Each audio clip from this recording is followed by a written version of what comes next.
Welcome to the Unriveted podcast, where we talk about, you know, artificial intelligence, digital transformation, and people. Today's episode, Johnny, you know what it's sponsored by, don't you? I do not. Inform me. John, we're co authors of AI in a Weekend, an executive's guide. That is our sponsor for today.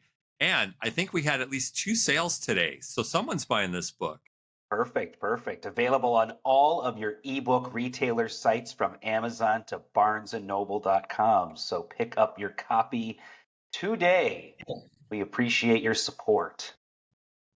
Awesome, John. John, do us a favor and introduce our guest for today. All right. Thanks, Martin. Today we have a special guest. I'm not sure we've had a guest from this industry on the show before, so it'll be an intriguing conversation. I'm sure the Unriveted podcast would like to welcome Titus Walker, the founder and CEO of the Ultimate End Gamers League, the future of esports and entertainment. And to quote Titus himself, "You've never encountered an esports league like this. Welcome to UEL, where every gamer has a path to go pro." So, Titus, thanks for joining us today. And we'll turn it over to you so that you can give us a little background on yourself. Tell us, how you ended up where you are today. I'll turn it over to you, Titus. Awesome. Thank you so much for the intro. Congratulations on the sales on the books. That's awesome. Maybe it's AI buying them. Who knows? Yeah, no. But yeah, as you said, my name's Titus. I'm CEO, founder of Ultimate End Gamers League. We're the UFC of esports. So when we say we're the only ones doing it, we truly are the only ones doing it. We essentially combine all 5 competitive genres of gaming to create one single match, essentially, where you're playing fighting games, sports games, shooting games, racing games, and strategy games. And the goal is to be the best at gaming, period, instead of just a single game.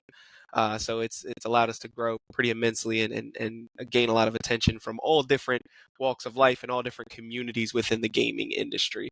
But where I came from, how I got started. That's a great question. Started grew up in Maryland, in the PG County area, and then moved to Southern Maryland, like Calvert County and Solomon's Island, if you're familiar with that. A lot of like military and stuff like that.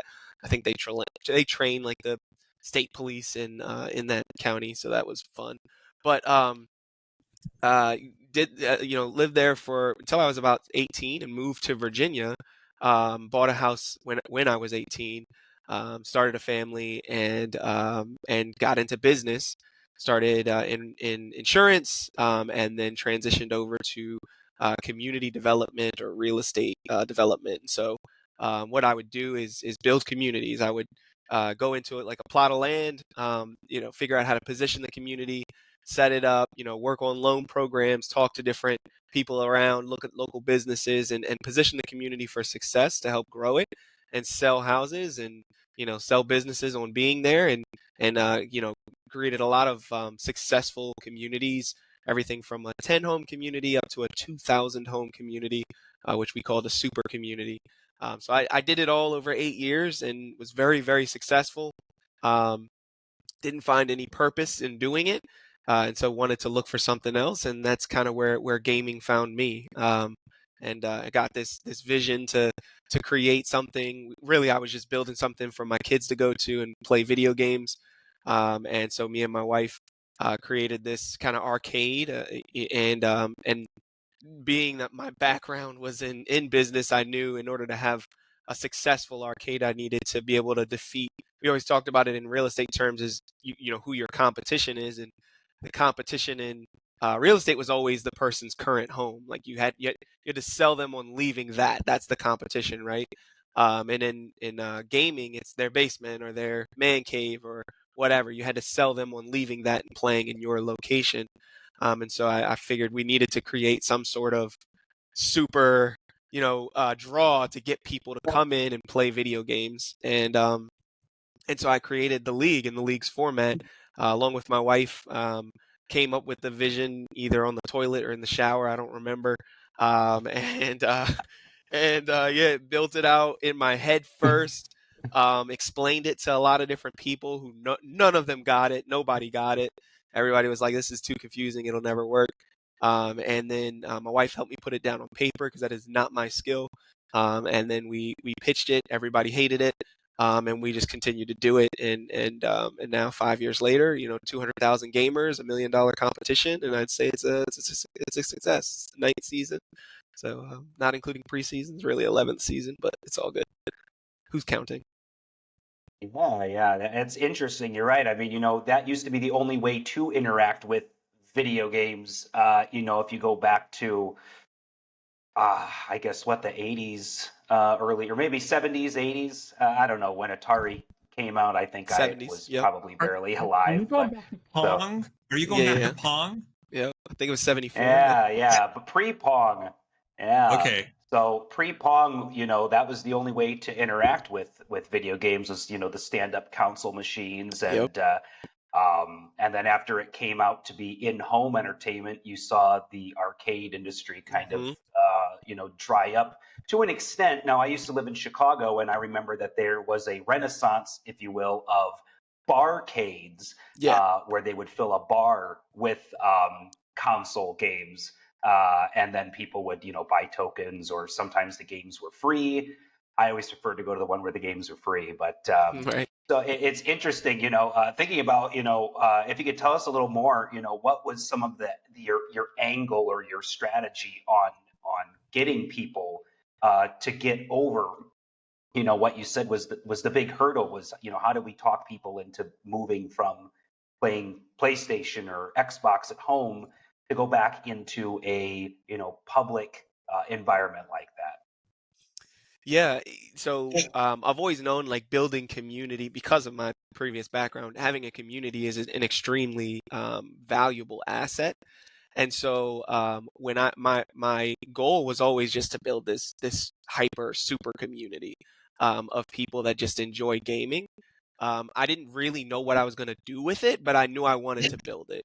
And so uh, so that kind of became my vision, if you will, was okay, if we build this community and they're all interested in gaming, then we can start to have competitions and try and bring in revenue from that, or people will know about us, and so we can try and get advertising and sponsorship dollars and stuff like that. And then we started reaching out to other venues and getting them on board with working together with us and bringing awareness and stuff like that.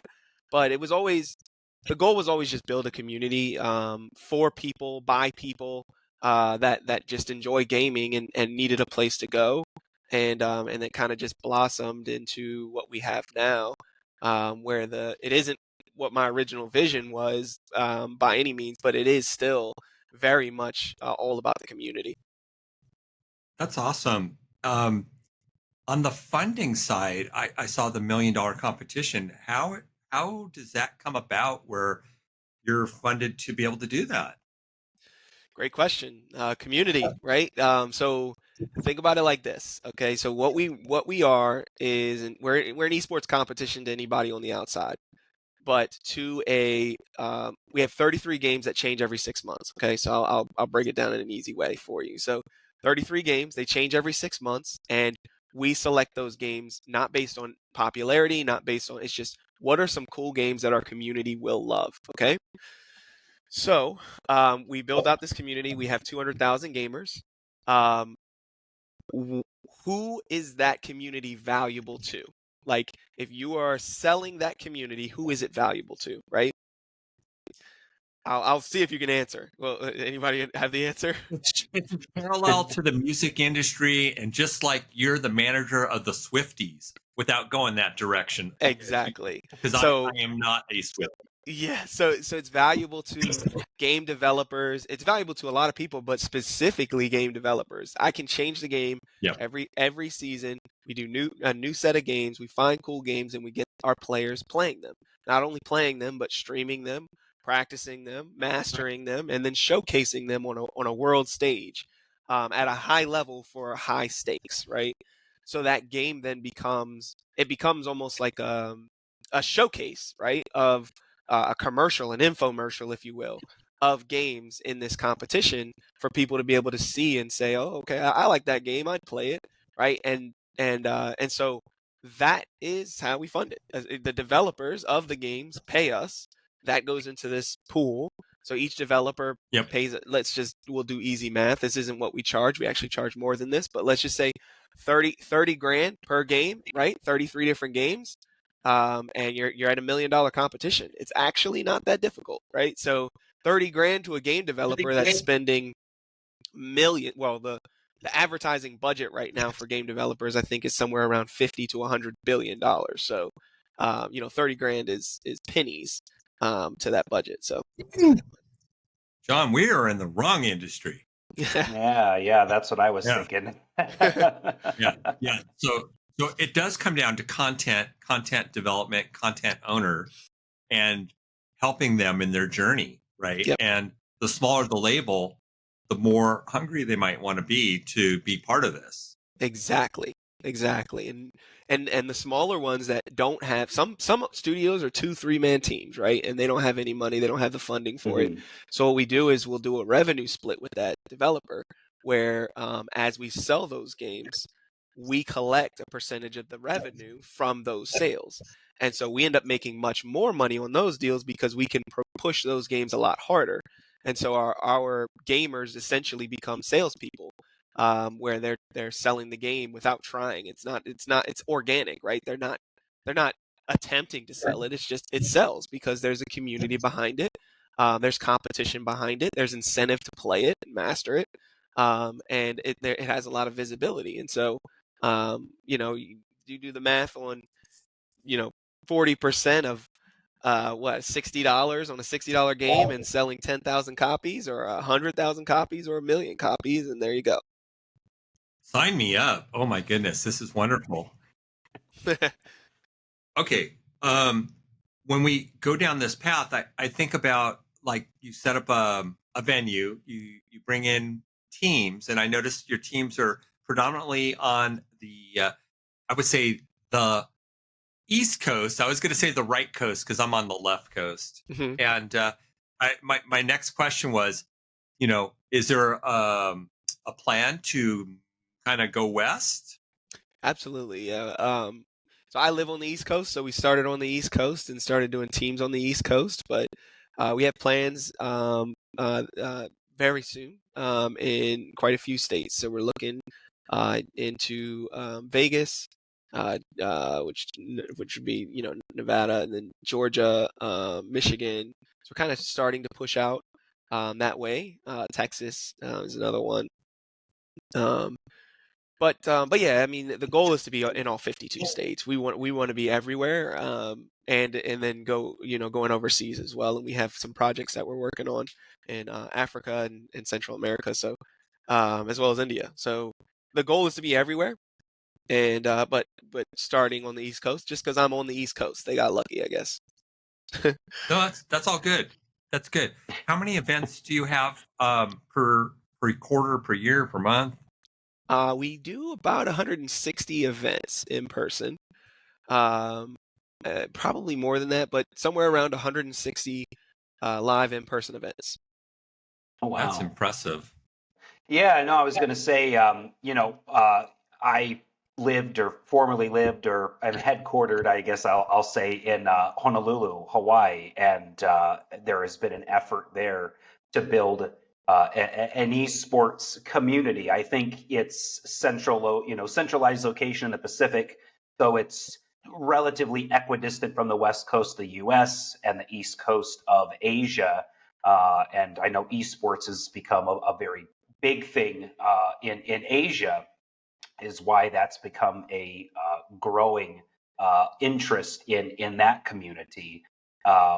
Even so much, I think that they've converted a former library. They are building out that type of community there, and I think that that's a great location as well, just because of that connection between East meets West in the Central Pacific. You also have great internet speeds there, if you're doing PC gaming, I suppose, or gaming over cable connections because of the underground fiber optic cables. And I think they're building a few one question that I wanted to ask it, and again, we have to bring it back into the whole artificial intelligence space because of one of the main three topics of the Unriveted podcast. And I'm interested in your perceptions on this, and I realize that maybe esports and game development are not exactly the same thing. They're two different worlds that kind of overlap in like a Venn diagram. But I've seen some recent developments in AI-based tools that are able to generate video, code, and even very simple games just by describing what the game looks like and maybe some of the rules of the game. I think a model that came out recently called Claude 3.5 Sonnet was actually demonstrated to be able to create a very simple, like 8-bit video game just by describing what it looks like.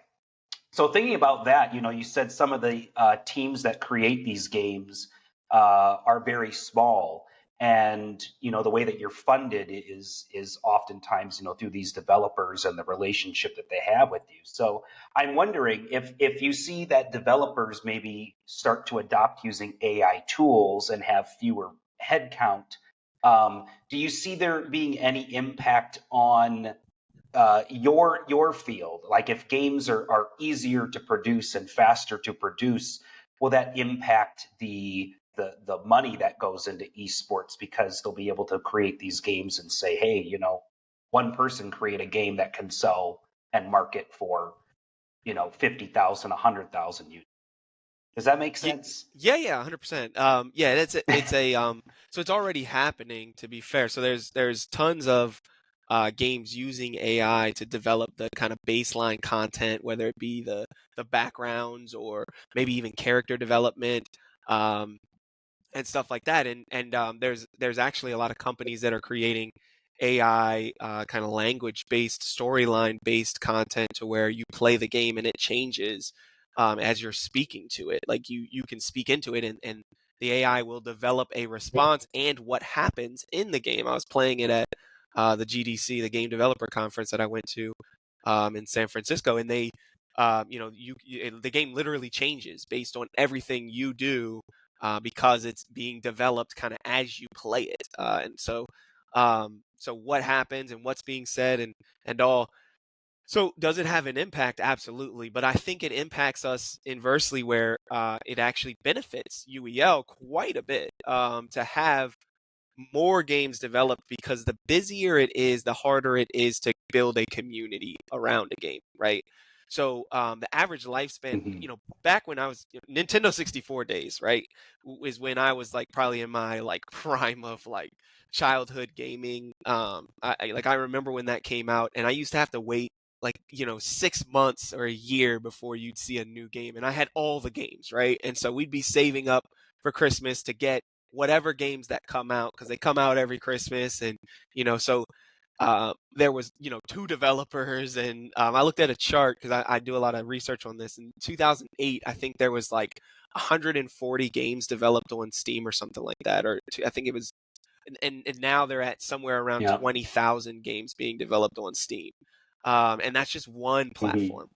50,000 games estimated around across all different platforms being developed in 2024.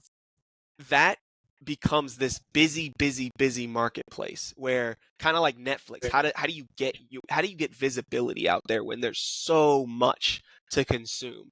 And how do you really build anything of value? Because okay, when I was building the arcade in the beginning, it was this dance of, if I spend $200 to get a person to come in marketing, I go to Facebook or whatever, Instagram, I spend $200, I get that one person to come in. That one person comes in and nobody else is there. That person's probably never coming back, because they came there in the first place for community, right? And so when they leave and there's no community, their assumption is there's no community and they're not coming back. You might get them to come back again, but how much does that cost?